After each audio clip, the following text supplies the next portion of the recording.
Hello. तो स्वागत है आपका अपने ही यूट्यूब चैनल एक्सप्लेन फिजिक्स पर। हमारा जो मैकेनिक्स का सिलेबस यहाँ पे चल रहा था उसी को कंटिन्यू करते हुए आज के लेक्चर का जो टॉपिक हमारा होने वाला है वो है conservative and non conservative force.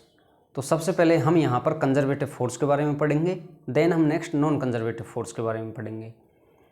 तो सबसे पहले हेडिंग डालिए कंजर्वेटिव फोर्स। तो व्हाट इज़ कंजर्वेटिव फोर्स? तो इसको समझने के लिए मैं कंसीडर करता हूँ कि मान लो मेरे पास कोई एक ऑब्जेक्ट है और उस पर मैंने कोई फोर्स लगाया, तो फोर्स लगाने से वो ऑब्जेक्ट अपनी पोजीशन से डिस्प्लेस हो जाएगा। तो इसका मतलब है कि उस फोर्स ने उस ऑब्जेक्ट पर कुछ वर्क किया है, और जो किया गया वर्क है वो अगर उस पाथ पे डिपेंड नहीं कर रहा है जिस पाथ को उस ऑब्जेक्ट ने फॉलो किया है, तो ऐसे ही फोर्स को हम क्या बोलेंगे? Conservative force.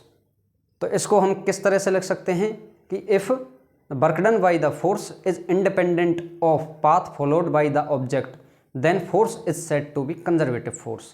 तो यही हमने यहाँ पे लिखा है, if work done by the force is independent of path followed by the object then force is said to be conservative force.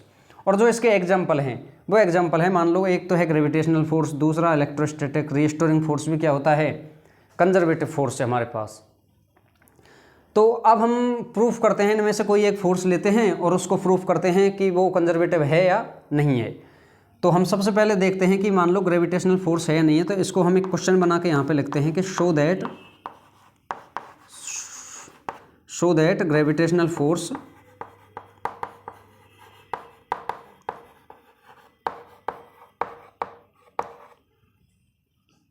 Is conservative. ये हमने लिखा।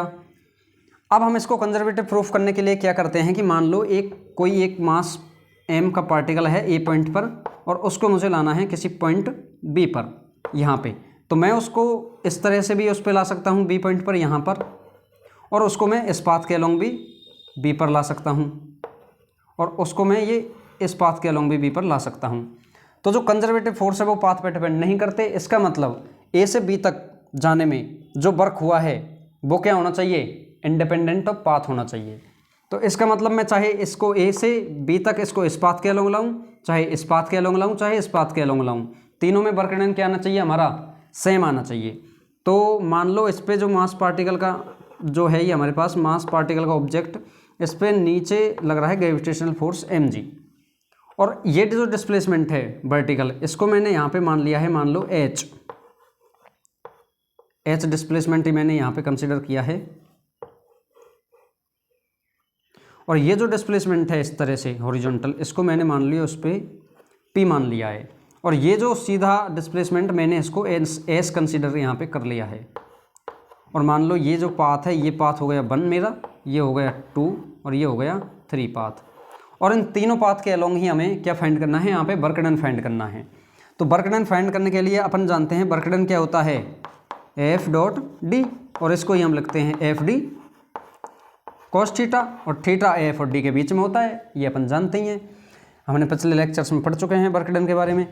तो अब देखो, अब हमें निकालना है कि मान लो मैं वर्क डन निकालूंगा ए से बी 1 पाथ के अलोंग। तो work done A to B along path 1 is equal to work done of A to, ये मान लो मैंने पॉइंट सी मान लिया, इधर पॉइंट मैंने डी मान लिया है, तो A to C plus C to B. तो A to C plus work C to B, इस तरह से। अब देखो यहाँ पे जो ए टू सी है, अब देखो फोर्स लग रहा है कौन सी डायरेक्शन में? नीचे, इस डायरेक्शन में ही नीचे, और जो डिस्प्लेसमेंट हो रहा है वो भी कहाँ हो रहा है? नीचे की तरफ। इसका मतलब इन दोनों के बीच में जो एंगल है वो क्या है? यहाँ पे 0 डिग्री, और cos 0 की वैल्यू होती है 1। तो यहाँ पे फोर्स हो गया mg, डिस्प्लेसमेंट हो गया h, और 0 थीटा है, तो यहाँ पे ये आ गया mgh प्लस। और अगर मैं अब देखूंगा यहाँ से c टू b, तो देखो फोर्स जो लग रहा है ये तो ऑलवेज कहाँ लगता है? नीचे की तरफ mg, और जो डिस्प्लेसमेंट हो रहा है वो हो रहा है इसके परपेंडिकुलर। इसका मतलब है यहाँ पे कितने का एंगल बनेगा? ये 90 डिग्री का एंगल। और जो 90 डिग्री का एंगल होता है तो cos 90 की वैल्यू क्या आ जाती है? यहाँ पे 0 आ जाती है। तो cos 90 की वैल्यू आ गई, तो यहाँ से जो वर्क डन है सी टू बी वो क्या आएगा? यहाँ पे 0 आएगा। तो work done A to B along path 1 is equal to mgh, और ये हो गई अपने पास इक्वेशन फर्स्ट। अब हम निकालते हैं वर्क डन एलोंग पाथ 2। तो यहाँ से हम लिखेंगे वर्क डन एलोंग पाथ 2, तो ये हो गया अपना AB is equal to W। सबसे पहले हम निकालेंगे A टू D, फिर निकालेंगे D टू B। तो W A to D plus W D to B। अब यहाँ पे देखो, यहाँ पे जो डिस्प्लेसमेंट हुआ है ये इस डायरेक्शन में है, और ये कितना है P, ये P है, और जो अपना ग्रेविटेशनल फोर्स है वो कहाँ है नीचे की तरफ। तो इन दोनों के बीच में एंगल भी कितना हो गया यहाँ पे 90 का, तो ये क्या हो जाएगा अगेन 0 प्लस। अब देखो D2B मैं निकालूंगा तो डिस्प्लेसमेंट भी नीचे, फोर्स भी नीचे, तो एंगल 0, तो यहाँ पे भी क्या जाएगा फोर्स mg, डिस्प्लेसमेंट h, तो mgh आ गया ये भी। और ये अपना along path 2 is equal to अपने पास आया है mgh, और ये हो गई अपने पास इक्वेशन नंबर 2। अब देखो, अब मुझे मान लो इस पाथ के एलोंग वर्क डन निकालना है, WAB एलोंग पाथ 3, तो ये आएगा WAB इस तरह से। अब देखो इसमें डिस्प्लेसमेंट है ये S, और जो mg लग रहा है वो लग रहा है इस डायरेक्शन में, तो फोर्स के और डिस्प्लेसमेंट के बीच में जो एंगल है वो एंगल मैंने मान लो यहाँ पे कंसिडर कर लिया है थीटा। तो अब इस फोर्स के दो कंपोनेंट होंगे, एक तो ये वाला कंपोनेंट होगा इस डायरेक्शन में, ये होगा F cos थीटा या फिर mg cos थीटा, एक होगा इसके परपेंडिकुलर mg sin थीटा। तो मान लो ये जो कंपोनेंट आ गया इसका ये वाला, इसको मैं यहाँ लिख देता हूँ mg sin थीटा। अब देखो मैं वर्क डन फाइंड करता हूँ, तो अगर मैं इस कंपोनेंट के अलोंग वर्क डन फाइंड करूँगा तो, और डिस्प्लेसमेंट अपना इधर है, फोर्स का कंपोनेंट ये है, तो दोनों के बीच में एंगल कितना आ गया यहाँ पे 90। तो इसका मतलब इसकी वजह से तो कोई भी वर्क डन क्या है नहीं होगा, क्योंकि एंगल क्या है यहाँ पे 90, तो वर्क डन क्या आएगा 0। वर्क डन कौन से पाथ के अलोंग होगा, ओनली इस एस पाथ के अलोंग या फिर थर्ड पाथ के अलोंग। तो यहाँ पे कैसे निकालेंगे अपन, इसका mg cos थीटा और s, तो यहाँ से जो फोर्स आएगा वो उसका कंपोनेंट है mg cos theta into s। अब ये तो इनके इक्वल आया ही नहीं, लेकिन आ सकता है। देखो अब मैंने मान लो इसको एंगल थीटा लिया है, तो ये क्या हो गया अपना परपेंडिकुलर हो जाएगा P, और ये हो गया अपना बेस H, और जो हाइपोटेनियस है वो हो जाएगा अपना S। तो जो cos थीटा होता है हमारे पास cos थीटा, तो वो क्या होता है बेस अपॉन हाइपोटेनियस। तो बेस अपॉन हाइपोटेनियस, इसमें बेस क्या है H, तो यहाँ पे लिखेंगे mg, ये आ गया अपना H अपॉन, और जो हाइपोटेनियस क्या है यहाँ पे S, ये S आ गया इनटू यहाँ S अपन ने लिखी रखा है, तो ये S to S cancel out हो जाएगा, और ये भी क्या जाएगा अपने पास mgh आ जाएगा। तो ये WAB एलोंग पाथ 3, और ये भी आ गई अपने पास इक्वेशन 3। और अपन यहाँ पर देखते हैं कि equation 1 is equal to equation 2 is equal to equation 3। तो इसका मतलब क्या है कि यहाँ पे जो किया गया वर्क डन है वो पाथ पे डिपेंड नहीं कर रहा है, वो कर रहा है केवल इनिशियल और फाइनल पोजीशन पर।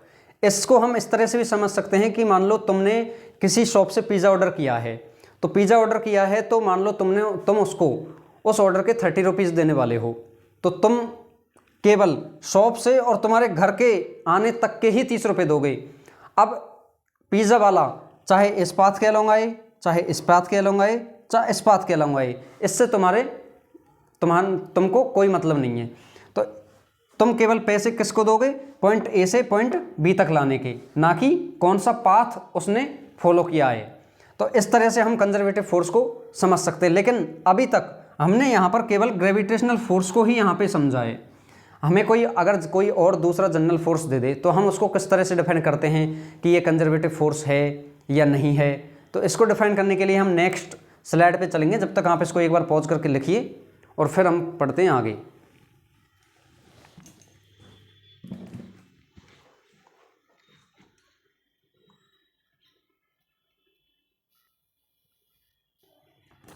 तो आई होप आपने ये लिख लिया होगा। तो इस तरह से हमने ग्रेविटेशनल फोर्स को समझ लिया। अब हम आगे बढ़ते हैं किसी जनरल फोर्स की तरफ। तो हमें जनरल फोर्स को कंजर्वेटिव और नॉन कंजर्वेटिव प्रूफ करने के लिए भी दे सकता है, और ये भी बोल सकता है कि show that the conservative force is path independent. तो इस तरह से इसका क्वेश्चन आ सकता है कि, तो हम इसको क्वेश्चन बना के ही आगे सॉल्व करेंगे कि शो दैट कंजर्वेटिव फोर्स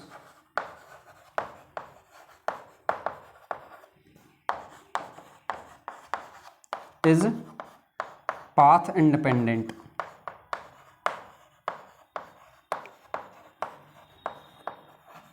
इस तरह से इसका एक और क्वेश्चन जो है हमारे पास बहुत इंपॉर्टेंट क्वेश्चन बनता है इसका कि show that the conservative force is the gradient of a scalar potential. तो ये बहुत ही इंपॉर्टेंट क्वेश्चन है यहां पे कि शो दैट कंजर्वेटिव फोर्स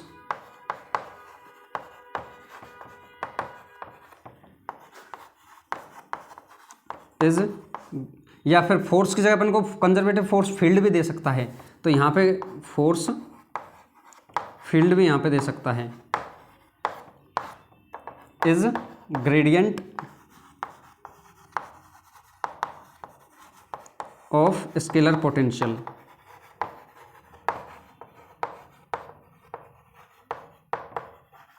इस तरह से ये क्वेश्चन बहुत इंपॉर्टेंट है, लेकिन दोनों का आंसर तो सेम है। अब मैं किसी जनरल फोर्स की यहाँ पे बात करूँ तो मान लो मेरे पास कोई एक ऑब्जेक्ट है जो कि इस पाथ के अलोंग मूव कर रहा है और उस पर मान लो ये फोर्स लग रहा है F। अब इसकी किसी पॉइंट पर पोजीशन बताने के लिए मुझे यहाँ पर एक कोऑर्डिनेट सिस्टम बनाना पड़ेगा। तो मान लो मैंने यहाँ पे कोऑर्डिनेट सिस्टम बना लिया जिसका x एक्सेस, ये y एक्सेस और ये अपन ने z एक्सेस, और ये फोर्स लग रहा है। तो इसकी जो पोजीशन है मैंने इनिशियल पोजीशन को यहाँ पे मान लिया है r इनिशियल ये, और फाइनल पोजीशन ये है तो इसका है r फाइनल। इसका मतलब ये पार्टिकल ने जो डिस्प्लेसमेंट हुआ है वो हुआ है r इनिशियल से r फाइनल इस पॉइंट तक, और इस पर जो फोर्स लग रहा है वो फोर्स लग रहा है कुछ इस तरह से। तो इसको प्रूफ करने के लिए मुझे क्या निकालना पड़ेगा, वर्क डन निकालना पड़ेगा। तो वर्क डन निकालना पड़ेगा, तो since we know work done is point A to B integration करते हैं और लिखते हैं अपन F डॉट dr किसी भी वेरिएबल फोर्स के लिए। तो ये कैसे लिखते हैं अपन, जैसे मान लो फोर्स लग रहा है इस डायरेक्शन में, तो अपन क्या लेते हैं यहाँ पे एक लाइन एलिमेंट dr मानते हैं और पॉइंट A से पॉइंट B तक उसका क्या कर देते हैं, इंटीग्रेशन कर देते हैं। इससे अपन को वर्क डन मिल जाता है और इसी को अपन कंजर्वेटिव प्रूफ कर देते हैं फिर। तो अब अपन क्या करेंगे कि ये कंजर्वेटिव है या नहीं है, इसको प्रूफ करने के लिए हमें यहाँ पर थोड़ा सा पीछे जाना पड़ेगा जहाँ हमने वेक्टर पढ़ा है। अब वेक्टर में हमने कुछ थ्योरम्स पढ़ी थी, फंडामेंटल थ्योरम्स, उनका यहाँ पे यूज होने वाला है। अब जिसको वो थ्योरम्स आती है उसको तो ये टॉपिक बहुत अच्छे से समझ में आएगा, जिसको वो थ्योरम नहीं आती उसको ये टॉपिक समझ में आने में थोड़ी सी दिक्कत आएगी। एक बार वो थ्योरम का मैं यहाँ पे बता देता हूँ जिससे आपको आसानी हो जाएगी। तो एक तो यहाँ पे काम आने वाली है थ्योरम ऑफ कर्ल और एक आने वाली है फंडामेंटल थ्योरम ऑफ ग्रेडियंट। तो सबसे पहले जो कर्ल वाली थ्योरम है उसको हम देखते हैं थ्योरम फर्स्ट। तो जो थ्योरम ऑफ कर्ल है वो क्या कहती है कि मान लो कोई भी एक वेक्टर फील्ड अगर कंजर्वेटिव है तो उसका कर्ल क्या होता है, जीरो होता है। मतलब del cross A is equal to zero. ये हमारी क्या है, फंडामेंटल थ्योरम ऑफ कर्ल है। तो del cross A equal to zero होने का मतलब है कि वो क्या है, इर्रोटेशनल वेक्टर होता है। तो हम इसको किस तरह से लिख सकते हैं, if A vector field A is conservative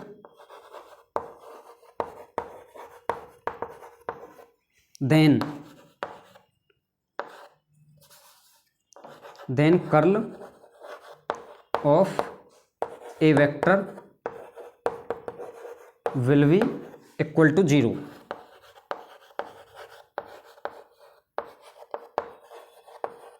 और कर्ल अपन कैसे लगते हैं, del cross A is equal to अपन के पास 0। ये क्या है, फंडामेंटल थ्योरम ऑफ कर्ल है।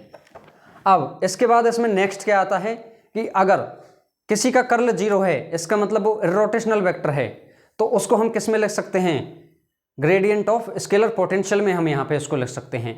तो इसको हम लिखेंगे कि if curl of any vector is 0 then it can be it can be written as gradient of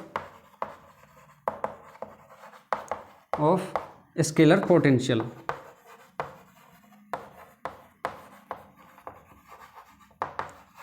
तो ये मान लो if del cross A is equal to 0 then A vector क्या होगा यहाँ पे माइनस डेल और यहाँ पे अपन बी।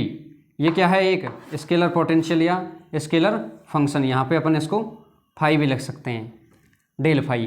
तो इस तरह से हम इसको क्या लिख सकते हैं, ये, और यहाँ पे ये हो जाएगा डेल क्रॉस और ये है minus del phi is equal to 0। ये क्या है यहाँ पे, इसको पोटेंशियल या कोई भी स्केलर फंक्शन भी अपन यहाँ पे बोल सकते हैं।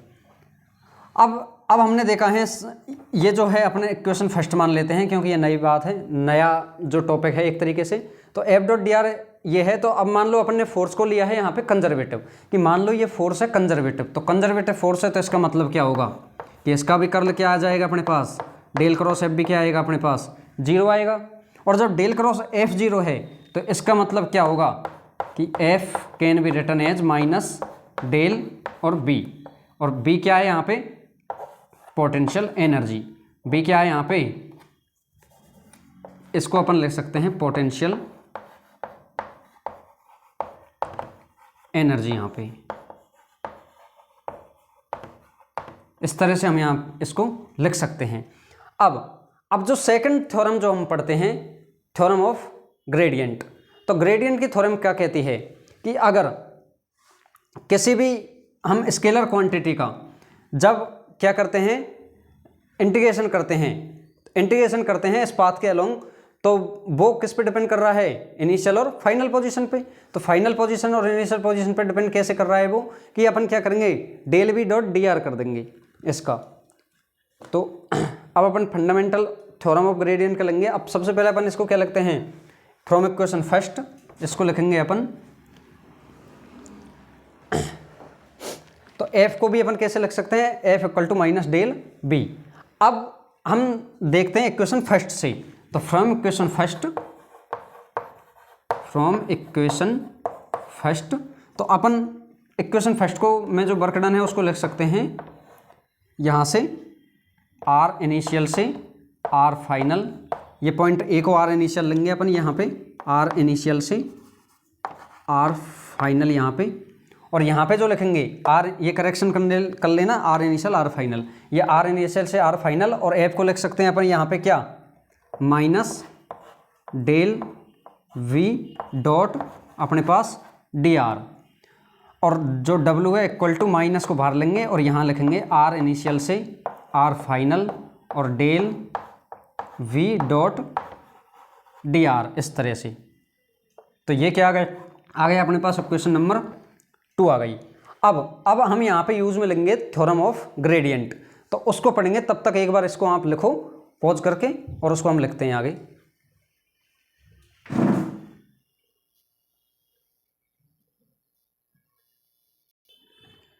तो अब हम यहाँ पे लिखेंगे कि since we know fundamental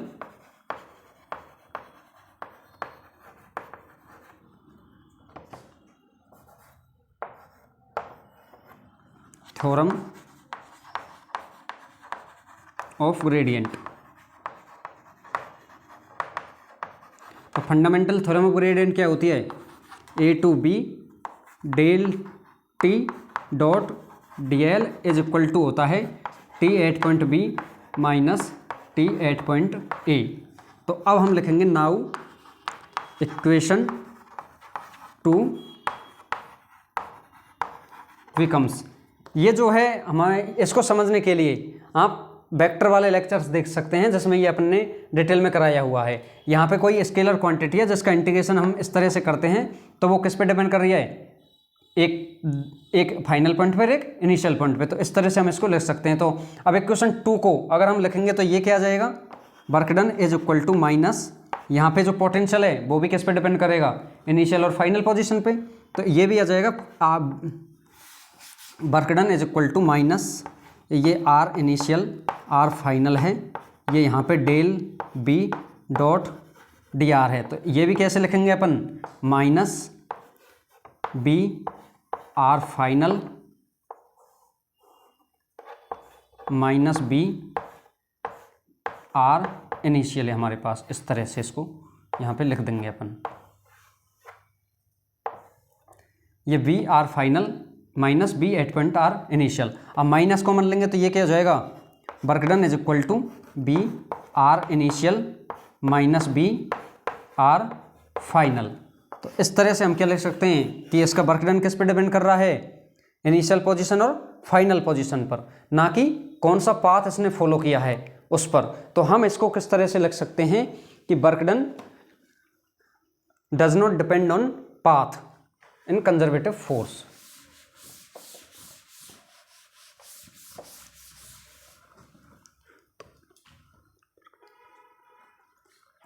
so work done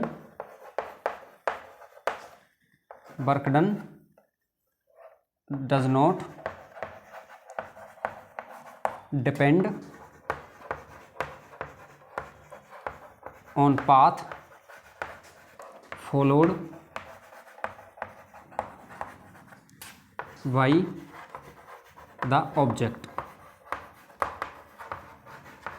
इस तरह से हम इसको क्या कर सकते हैं, प्रूफ कर सकते हैं यहाँ पे। अब नेक्स्ट जो हम पढ़ेंगे वो देखेंगे कि इसमें जो क्लोज पाथ के अलॉन्ग जो वर्क डन होता है वो किस तरह से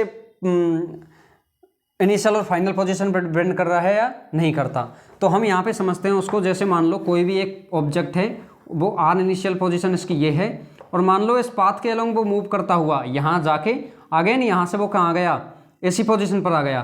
तो इसका मतलब इसने ये पाथ फॉलो किया है, ये पाथ फॉलो किया है, तो मतलब इसका, और ये चला भी यहीं से और आके भी यहीं रुका, इसका मतलब यही इसका आर इनिशियल है और यही इसका क्या हो जाएगा, फाइनल पोजीशन हो जाएगी। तो यही इसका आर इनिशियल, यही आर फाइनल, ये एक्स कंपोनेंट मान लिया, ये वाई, और ये अपन ने जेड मान लेते हैं। तो अब देखो जो इक्वेशन ये अपन ने मान लो 3, तो फ्रॉम इक्वेशन 3 अपन देखो यहाँ पे आर इनिशियल क्या है, आर फाइनल के इक्वल, तो R initial is equal to R final. तो फ्रॉम इक्वेशन 3 अपन क्या ले सकते हैं, B R initial is equal to B R final. मतलब जब दोनों इक्वल है तो वर्क डन यहाँ पे क्या हो जाएगा, W इक्वल टू 0 यहाँ पे हो जाएगा। तो इसका मतलब क्या है, इसका मतलब है कि क्लोज पाथ के अलोंग किया गया जो वर्क डन है वो क्या होता है, हमेशा 0 आता है हमारे पास। तो इसका मतलब है W इज इक्वल टू, इसको हम लिख देते हैं यहाँ से, W is equal to R initial से आर फाइनल और F डॉट डी आर और एलोंग क्लोज पाथ। तो क्लोज पाथ के लिए अपन क्या करते हैं, इस तरह से एक सर्कल बना देते हैं, इज इक्वल टू क्या होता है अपने पास 0, और ये ही क्या है इसका बहुत इंपॉर्टेंट पार्ट जो है यहाँ पे निकल के आता है ये, और ये है अपने पास इक्वेशन नंबर 4। अब देखो, अब हमारा यहाँ पे कंजर्वेटिव फोर्स की एक बार अपन समरी लिखते हैं कि अपने क्या क्या पढ़ा, उसके बाद हम पढ़ेंगे नॉन कंजर्वेटिव फोर्स। तो एक बार आप यहाँ तक उतारिए पॉज करके, फिर चलते हैं आगे।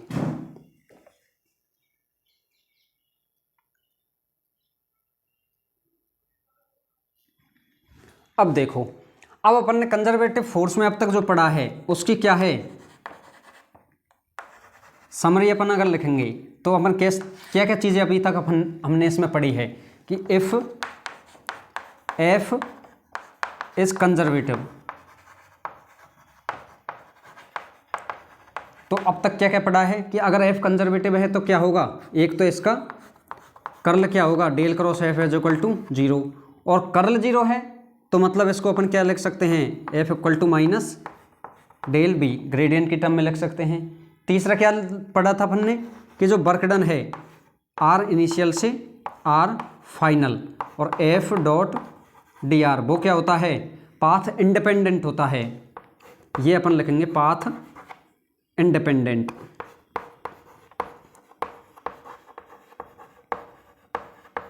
ये क्या होता है, पाथ इंडिपेंडेंट होता है। चौथी चीज अपन ने क्या पढ़ी है, क्लोज पाथ के अलोंग जो वर्क डन होता है, work done along close path R initial से आर फाइनल, और ये होता है एफ डॉट dr, ये क्या आता है अपने 0 निकल के आता है। तो अपन ने 4 चीज़ें पढ़ी है, 1 2 3 और 4। कोई शॉर्टकट में अगर कंजर्वेटिव फोर्स की समरी पूछे तो अपन ये 4 पॉइंट लिखने हैं सीधे सीधे, और अगर हम इनको प्रूफ करवाएं तो अपन को जैसे लास्ट में अपन ने प्रूफ किया है उस तरह से प्रूफ कर देंगे। अब अपन पढ़ते हैं नेक्स्ट नॉन कंजर्वेटिव फोर्स के बारे में। तो यहाँ पे अपन लिखते हैं नॉन कंजर्वेटिव फोर्स। अब देखो नॉन कंजर्वेटिव फोर्स जब हम पढ़ेंगे तो अब जो कंजर्वेटिव फोर्स में जो वर्क डन है वो क्या होता है, पाथ इंडिपेंडेंट। तो नॉन कंजर्वेटिव फोर्स में क्या होगा, उससे उल्टा हो जाएगा कि यहाँ पे जो वर्क डन है वो क्या करेगा, पाथ पे डिपेंड करेगा। तो हम कैसे लिखेंगे, if work done by the force is dependent of path followed by the object then force is said to be conservative force. मतलब यहाँ पे अगर वर्क डन पाथ पे डिपेंड नहीं कर रहा है और यहाँ पे कर रहा है, सीधा सीधा मतलब ये है कि if work done is depend upon, if work done by the force, if work done by the force depend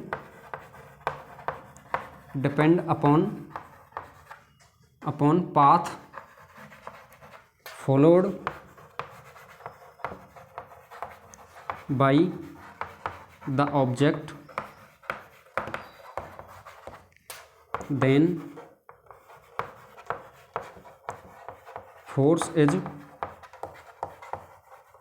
said to be non-conservative force, non-conservative force। अब देखो जो चीज़ें हमने कंजर्वेटिव के लिए निकाली है वो ही अपन नॉन कंजर्वेटिव के लिए लिखते हैं। तो जब ये मान लो कि फोर्स कंजर्वेटिव है तो इसका कर्ल क्या है, 0। तो नॉन कंजर्वेटिव के लिए यही चीज़ अगर अपन लिखेंगे तो ये क्या आएगा, नॉट इक्वल टू 0। तो del cross F is not equal to 0, मतलब इसका कर्ल 0 नहीं होगा। दूसरा पॉइंट हम लिखते हैं तो लिखते हैं कि अगर कर्ल 0 है तो उसको हम ग्रेडियंट ऑफ स्केलर पोटेंशियल में लिख सकते हैं, लेकिन यहाँ पे तो कर्ल 0 नहीं है तो अपन भी क्या है, इसको भी अपन ग्रेडियंट की टर्म में अपन यहाँ पे नहीं लिख सकते, F is not equal to del B यहाँ पे। तीसरा पॉइंट जो हम देखते हैं वो क्या देखते हैं कि जो वर्क डन है वो क्या होता है, पाथ इंडिपेंडेंट होता है। तो यहाँ पे क्या हो जाएगा, पाथ डिपेंडेंट हो जाएगा। W equal to R initial से R final F dot D R, ये यहाँ पे क्या होगा, पाथ डिपेंडेंट होगा इस तरह से। और चौथा और इम्पोर्टेंट पॉइंट हमने क्या लिखा था, क्लोज पाथ के लिए जो यहाँ पे वर्क डन निकल के आता है वो क्या आता है, इक्वल टू 0, और यहाँ पे क्या आएगा, नॉट इक्वल टू 0। तो work done is equal to close path R initial से आर फाइनल, और ये है F dot D R is equal not equal to 0। ये दिख रहा है क्या यहाँ पे, हाँ। तो ये क्या आएगा अपने पास, इसको दोबारा लिखते हैं यहाँ से,